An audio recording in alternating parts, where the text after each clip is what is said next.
20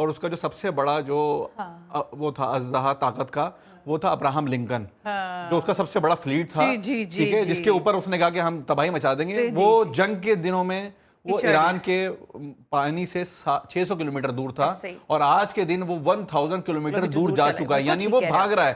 تو امریکہ تو اپنے ایسٹس بچانے میں مصروف ہے، چاہے جائے کہ وہ اپنے ان ممالک کو سپورٹ کر کے جن کے نام پہ جن سے وہ دہائیوں سے پیسہ کھاتا رہا ہے، ان کے پروڈکشن کے نام پر ان کے پروڈکشن میں ناکام رہا ہے. لیکن نثار صاحب اس پہ ایک انٹرسٹنگ 2-3 چیزیں آپ نے کہی ہیں، لیکن اب ایک جو لڑائی ہے یا جو جنگ ہے اس میں اب کچھ اور لوگ بھی شامل اس طرح سے ہو رہے ہیں کہ وہ کہہ رہے ہیں کہ بھائی یہ جنگ اب آپ روکیں. آپ نے اپنا ہرمز کی جو بات کی ہے بالکل درست ہے کہ معیشت اسے تباہ و برباد ہو جائے گی اگر مزید یہ 10-12 دن مہینہ کھنچ گیا معاملہ تو بہت برا ہوگا. چائنا یعنی چین نے آج براہ راست یہ بات کی ہے کہ بڑے ممالک سامنے آئے اور اس معاملے کو فی الفور روک دیا جائے کیونکہ یہ مزید ہم سسٹین نہیں کر سکیں گے اس طرح کی سچویشن میں. آپ کیا سمجھ رہے ہیں، کیا بیک ڈور کوئی بات چیت ہو سکتی ہے؟ کیونکہ میں نے گزشتہ روز بھی یہ سوال کیا تھا کہ ایران سے تو بات ہو سکتی ہے، وہ تو انگیج کریں گے، آپ ان سے بات بھی کر سکتے ہیں.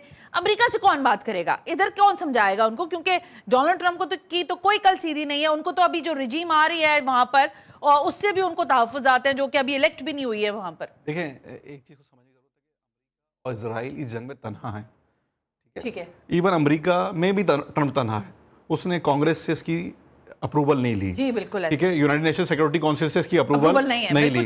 ایون اس کے جو نیٹو الائز ہیں وہ بھی آج کے دن تک اس جنگ کا حصہ نہیں بنے ہیں. بکر اسٹارمر کو اس نے تنقید کری کہ آپ اچھے وقت اس جنگ میں ہمارے ساتھ نہیں ہیں، ہم تو جنگ جیت چکے ہیں. تو ٹرمپ اب اس جنگ سے ایگزٹ چاہتا ہے. 7-8 دن ہو چکے ہیں، مزید اس کے لیے اس جنگ کو تحمل کرنا مشکل ہوگا. ہم نے پہلے بھی آپ کے پروگرام میں کہا تھا کہ امریکہ شارٹ جنگ چاہتا ہے، مختصر مدت کی، 3-4-5 دن، ایک ہفتہ 2 ہفتہ. کیسے ہوگا نثار سید صاحب؟ آپ نے ان کے پورے مطلب مین اسٹریم 40 لوگ آپ نے ان کے اڑا دیے، ادھر آپ نے ان کے ملک کے اندر تباہی پھیری ہوئی ہے، معصوم بچیوں کو شہید کیا گیا ہے. 4 دن میں 8 دن میں آپ بوریا بستر لپیٹ کے واپس ہو جائیں گے؟ مطلب اٹس ناٹ اے جوک. دیکھیں انہوں نے 3 دن میں کہا تھا کہ ہم ایران کی فضائیہ پہ ہمارا فضائی ہاں یعنی ہمارے ہوا پہ کنٹرول ہوگا. تو اب ان کی جو اپنا پینٹاگون ہے وہ کہہ رہا ہے کہ 6 ہفتوں سے پہلے یہ پاسبل نہیں ہے، جبکہ ایران کے پاس فضائیہ نہیں ہے، اس کے بعد بھی یہ اس کو کنٹرول نہیں کر سکے. دیکھیں ان کی جو ریٹیلیشن لیول ہے اس میں کمی نہیں آ رہی ہے.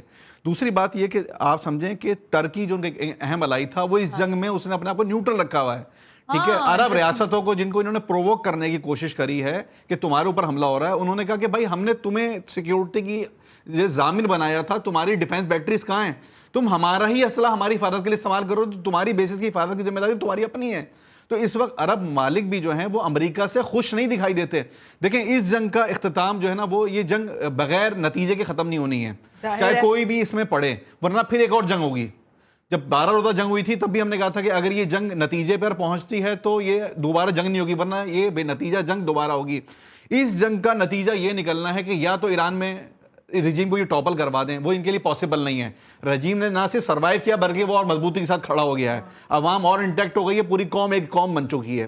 دوسری بات یہ کہ امریکہ کے یہاں سے اڈوں کا خاتمہ، امریکہ کا مشرق وسطیٰ سے بے دخلی ہی یہاں پر اس پورے ایریا میں ایک دیرپا امن لا سکے گی. آپ بہت بڑی بات کر رہے ہیں نثار سید صاحب، یہ بہت بڑا اسٹیٹمنٹ آپ دے رہے ہیں، کیسے ممکن ہوگا؟ سنا اس وقت امریکہ ایرانی میزائلوں کے رحم و کرم پر ہے. جن ممالک نے، دیکھیں میری بات کو سمجھیں، یہ جو امارات بنا ہے، یہ قطر بنا ہے، یہ کویت بنا ہے، یہ 40 سال کی محنتوں کے بعد بنے ہیں. آج وہاں پر اگر امریکہ کی وجہ سے انسیکیورٹی کریٹ ہو رہی ہے، امریکہ ان لوگوں کے لیے ایک نقصان دہ ملک بن گیا ہے، امریکہ کی وجہ سے وہاں پر اٹیک ہو رہے ہیں، اور امریکہ ان اٹیک کو نہ صرف روکنے میں ناکام ہو رہا ہے بلکہ ان کی سرحدوں کو استعمال کر کے ایران پہ حملہ کر رہا ہے. اور وہ ممالک منع کر رہے ہیں کہ اب ہمارے ملک کے بیسز کو استعمال نہ کریں ایران پہ حملے پر، اور امریکہ ان کی بات نہیں مان رہا اور ان کو پروٹیکٹ بھی نہیں کر رہا. وہاں سے بڑی تعداد میں انفلکس ہو رہا ہے، آؤٹ فلکس ہو رہا ہے لوگوں کا، لوگ بڑی تعداد میں امارات کو چھوڑ کے جا رہے ہیں. تو امارات وہ امارات نہیں رہے گا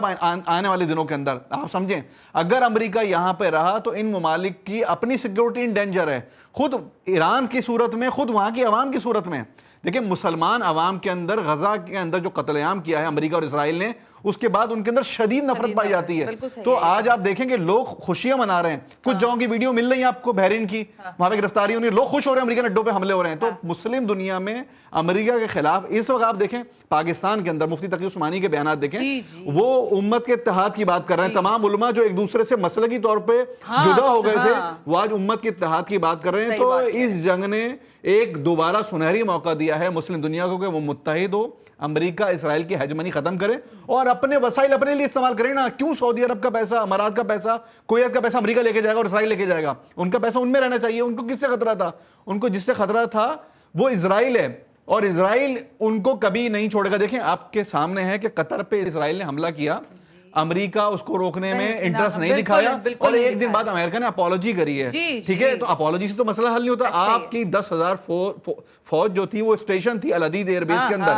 تو امریکہ کا رول صرف یہ ہے کہ وہ ان مسلم ممالک سے پیسے بٹورے. اور آپ ایک اور چیز سمجھیں کہ ابھی جو کل میں نے سٹوریز پڑھی ہیں اس میں یہ آ رہی ہے کہ یہ عرب ممالک جو امریکہ میں انہوں نے ٹرمپ کے دورے کے دوران وعدے کیے تھے انویسٹمنٹ کرنے کے, وہ اس کو واپس ریویو کر رہے ہیں کہ وہ انویسٹمنٹ نہ کریں. تو یہ وہ صورتحال ہے جو آنے والے دنوں میں آپ کو دیکھنے کو ملے گی. اچھا, انٹرسٹنگلی آپ نے کہا کہ یہ تو طے ہے نا کہ یہ والی جنگ کسی نتیجے پر ختم ہونی ہے. آپ کے اسیسمنٹ میں کیا نتیجہ ہوگا؟ کیونکہ ایران پیچھے نہیں ہٹے گا. نثار صاحب, آپ جیسے بہت سارے لوگوں سے گفتگو کر رہے ہوں گے, بات کر رہے ہوں گے, ہم بھی دیکھ رہے ہیں وہاں پر جو لوگوں کا ایک غصہ ہے اور تکلیف کا اظہار ہے اپنی ظاہر پوری قیادت کے جانے کے بعد, اور وہ پورے انٹیکٹ ہے. اب اس جنگ میں یہ تو ناممکن سی بات ہے کہ ایران کو وڈرال کروا دیا جائے اور امریکہ جو ہے وہ صاحب بہادر بن کے بیٹھ جائے, یا اسرائیل ایک مرتبہ پھر اپنا اثر رسوخ استعمال کرے. کیا نتیجہ نکلے گا اس جنگ کا؟ دیکھیں سنا, اس میں بہت کلیئر ہے کہ امریکہ آن اسٹیک آ گیا ہے. جتنے دن جنگ بڑھے گی امریکہ کے لیے اتنا مسئلہ ہے. امریکہ کو جنگ جلد ختم کرنی ہے, ایرانی جنگ کو لمبا کریں گے, یعنی بلیڈ کرائیں گے امریکہ کو, اور وہ بلیڈنگ جو ہے وہ امریکہ کے لیے اس ایریا میں اس کا سروائیول مشکل کر دے گی, اور یہ آپ کو نظر آئے گا. اور جو نئی لیڈرشپ آئے گی ایرانی, وہ اور ایگریسو آئے گی. وہ جو بولے نا ایک خامنہ کے بعد دوسرے خامنہ کی جو باتیں ہو رہی ہیں, ابھی تک وہ کہ اعلان نہیں ہوا لیکن جو باتیں چل رہی ہیں, تو وہ جو نیا خامنہ ہی آئے گا یا جو بھی نئی لیڈرشپ آتی ہے وہاں پہ جو اناؤنسمنٹ کے بعد, اس کے لیول آف ایکٹیویٹی میں اس کی تجربہ کم ہوگا, لیکن اس کی جو انفلوئنس اور اس کی جو مقبولیت شہید کے بعد جو ہے, جو اس سے لوگوں کی سیمپیتھی ہوگی, وہ بہت زیادہ ہوگی. تو یہ سسٹم بہت تیزی سے ریئیکٹ کرے گا, اور امریکہ کا اس ریجن میں اب سروائیول ممکن نہیں ہے. یہ کہ امریکہ یہاں پہ کوئی اچھی ڈیل بنا لے جس کا اثر ہمیں دکھائی نہیں دیتے. دیکھیں ایرانی, کل پزشکیان نے ایک اچھا بیان دیا کہ ہم جو ہے وہ اپنے پڑوسیوں کے ساتھ جنگ نہیں چاہتے وغیرہ وغیرہ, کوئی ہم پہ حملہ نہ کرے. اس کے بعد آپ دیکھیں 1 گھنٹے بعد امریکہ نے انہی اطراف کے ممالک سے 100 اٹیک کیے ہیں کل. ٹھیک ہے, تو جس کے بعد ایرانیوں نے ریٹیلیشن کیا. دیکھیں امریکہ چاہتا ہے کہ مسلم ممالک آپس میں الجھ جائیں, لیکن یہ مسلمان ممالک کی سمجھداری اور خود ایران کی سمجھداری کہ وہ ان کی جنرل پبلک پہ اٹیک نہیں کر رہا, وہ صرف امریکن انسٹالیشنز پہ اٹیک کر رہا ہے. اور عرب ممالک نے بھی یہ میچورٹی دکھائی ہے کہ وہ اس جنگ میں امریکہ اور اسرائیل کا ایندھن بننے کے لیے تیار نہیں ہو رہے, کیونکہ ان کو پتا ہے کہ امریکہ نے ان کو مکمل طور پہ استعمال کیا اس جنگ کے اندر. لاسٹلی بتا دیجیے گا نثار صاحب, یہ فرمائیے گا, کیا آپ سمجھتے ہیں کہ یہ جو بھی حالیہ ملاقات ہوئی تھی فیلڈ مارشل سید عاصم منیر صاحب کی سعودی وزیر دفاع کے ساتھ, اس میں بھی کچھ خاص قسم کے معاملات پر گفتگو ہوئی ہے, بالخصوص ایران کا جو کانفلکٹ چل رہا ہے اور اس کی جو بیسس پہ حملے ہو رہے ہیں؟ دیکھیں پاکستان کی شروع سے یہ کوشش رہی کہ ایران امریکہ جنگ نہ ہو, اور اس میں پاکستانی گورنمنٹ کے آفیشل نے بہت اہم دورے بھی کیے سنا ہے ایران کے اندر, اور ملاقاتیں بھی کری, امریکہ سے بھی رابطے میں رہے. لیکن چونکہ امریکہ فرسٹ نہیں ہے, امریکہ میں اسرائیل فرسٹ ہے, تو اسرائیل لابی نے بہرحال امریکہ کو استعمال کیا. پاکستان ابھی بھی یہ کوشش کر رہا ہے, اور ترکی بھی یہ کوشش کر رہا ہے کہ اس جنگ کو کہیں نہ کہیں روکا جا سکے. پاکستان اس جنگ میں اپنے آپ کو شامل نہیں کرا سکتا. یہ امریکہ کی جنگ ہے, یہ اسرائیل کی جنگ ہے. پاکستان کی پوزیشن ایسی نہیں ہے کہ وہ اس جنگ میں اپنے آپ کو کسی جگہ شریک کرے. ہاں, وہ نیوٹرل رہ کے جو پاکستان کا کردار ہے وہ اس جنگ کے خاتمے کے لیے کردار کرے گا. اور فیلڈ مارشل کا دورہ یا روابط جو ہیں وہ اسی سلسلے کی کڑی نظر آتے ہیں کہ وہ چاہتے ہیں کہ یہ ریجن میں جنگ نہ پڑے اور کسی طریقے سے اس معاملے کو مٹی پاؤ جو ہے وہ کرا جا سکے. لیکن جو ہے وہ امریکہ اور اسرائیل کی جو حکمت عملی ہے وہ اس جنگ میں اپنے مقاصد کو حاصل کرنا ہے, چاہے اس کے لیے پوری دنیا آگ میں جھک جائے. تو یورینیم افزودگی نہیں رکے گی وہاں پر, ظاہر ہے وہ جو ان کے ہتھیار ہے ایران کے پاس وہ اس کو سرنڈر نہیں کریں گے, تو پھر میرے لیے تو بڑی نہیں, امریکہ نے کچھ بھی حاصل نہیں کیا نا. دیکھیں امریکہ نے جو حاصل کیا وہ آیت اللہ خامنہ کی شہادت تھی, وہ خود شہادت دعا کرتے تھے نا. 86 ایئرز اولڈ آیت اللہ خامنہ اس موقع پر شہید ہو گئے, تو ان کے لیے تو ایک بہت مطلب بڑا مقام ملا ان کو. ٹھیک ہے, اگر وہ شہید نہ ہونا چاہتے اور وہ بنکر میں ہوتے تو پھر بات الگ تھی. آپ نے ان کو گھر میں مارا, 120 کا گھر تھا ان کا. تو اس لیے امریکہ کا کچھ ایجنڈا جو ہے دیکھیں انہوں نے بولا ہم نے میزائل تباہ کر دیا, میزائل تو ابھی فائر ہوئے ہیں, 28ویں لہر انہوں نے حضرت علی کی شہادت کے مناسبت سے علی ابن ابی طالب ابھی فائر کی ہے, 18th ویو جو ہے وہ اٹیک کی انہوں نے کری ہے. ان کی ویسٹ آپ نے تباہ کرنے کا دعویٰ کیا, انہوں نے آج ویسٹ سے پھر اٹیک کیا آپ کے اوپر. تو آپ جو تباہ کر رہے ہیں وہ کر رہے ہوں گے, لیکن ان کا جو ریٹیلیشن ہے وہ بھی بہت سسٹینیبل بھی ہے اور ایگریسو بھی ہے. انہوں نے 3rd جنریشن کے بعد 4th جنریشن میزائل مارنا شروع کر دی ہیں. تو اس لیے اس جنگ کا اختتام جو ہے وہ امریکہ کے ہاتھ میں نہیں, بلکہ اس جنگ کا اختتام جو ایران کے ہاتھ میں ہے. بہت انٹرسٹنگ 2-3 باتیں کی آپ نے, میں اس کو کلوزنگ پہ ضرور بات کروں گی, لیکن نثار صاحب یہ بس جاتے جاتے فرمائیے گا کہ آبنائے ہرمز والا یہ جو معاملہ ہے, کیا لگتا ہے آپ کو کہ اس میں بھی کوئی بات چیت کا عمل شروع ہو جانا چاہیے؟ کیونکہ اگر یہ سٹک رہ گیا یہاں پر سارا معاملہ تو دنیا کی معیشت, آپ کا 55 روپے بڑھا ہے, میرا خیال ہے یہ 100 روپے بھی بڑھ جائے گا تو کوئی بڑی بات نہیں ہے. جی پاکستان حکومت نے تو اپنے جو بجٹ کے لاسز تھے وہ اس سے کور کیے ہیں. اس میں ابھی ہمارے پاس 25 ڈے کا ریزرو تھا. دوسری بات یہ ہم ایران کے نیبرنگ کنٹری ہیں تو ہمیں آئل شارٹیج اتنی زیادہ امپیکٹ نہیں کرے گی, اگر ہم چاہیں تو اس کو مینیج کر سکتے ہیں. یہ ان کے لیے مسئلہ ہے کہ جن کی جو سرحدیں جو ہیں وہ آئل پروڈیوسنگ کنٹریز کے ساتھ انگیج نہیں ہو رہی ہیں. ٹھیک ہے, دوسری بات یہ ہے کہ آبنائے ہرمز اگر مزید 15 دن بند رہی تو آپ دیکھیں سعودی عرب امارات کے پاس 15 سے 20 دن کے ریزرو ٹینکرز موجود ہیں, اس کے بعد ان کا ریزرو بند ہو جائے گا, اور اگر ریزرو بند ہوا تو ان کو اپنے آئل ویلز کو بند کرنا پڑے گا, پروڈکشن روکنا پڑے گی, اور جب پروڈکشن سٹارٹ ہوتی ہے تو وہ خود ایک کاسٹ کرتی ہے. ٹھیک ہے, تو اسی طریقے سے یورپ بغیر انرجی کے سروائیو نہیں کر سکتا, چائنا بغیر انرجی کے سروائیو نہیں کر سکتا, انڈیا بغیر انرجی کے سروائیو نہیں کر سکتا. ٹھیک ہے, ہمارے پاس پھر ایک فیسلٹی موجود ہے کہ بہت ساروں کے پاس فیسلٹی نہیں ہے کہ اس کا نیبرنگ کنٹری کوئی آئل پروڈیوسنگ کنٹری ہے, ٹرکی سروائیو کر جائے گا, اس کے پڑوس میں بھی ایران اور عراق موجود ہے.